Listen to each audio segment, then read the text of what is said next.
আজকে তোমাদের সাথে শেয়ার করছি আমি আজকে ভগবানের জন্য কিভাবে মালা গেঁথে তাকে সুন্দর করে শৃঙ্গার করলাম। তোমরা দেখলে যে আজকে বাইরে বৃষ্টি হচ্ছিল, তো আমি তার খানিকক্ষণ আগেই ফুলটা তুলে এনেছি।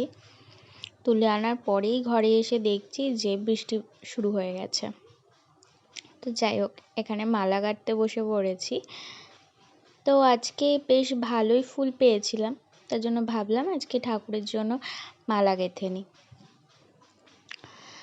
জানো তো, বেশ কয়দিন দিয়েই বাড়িতে কাজবাজ সেরে যখনই গিয়ে একটু রেস্ট নিচ্ছি, তখনই না ভীষণ ঘুম পেয়ে যাচ্ছে।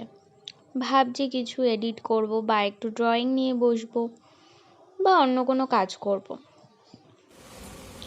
কিন্তু কিছুই হয় না।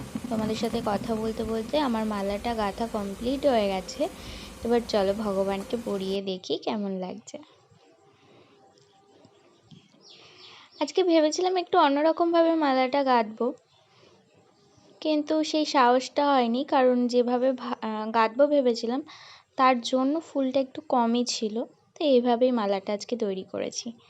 তো তোমরা দেখে বলো যে আজকে কীরকম লাগছে আমার ভগবানকে।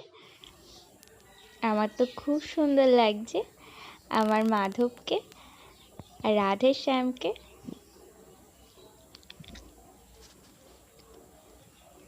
আজকে এইটুকুই, টাটা।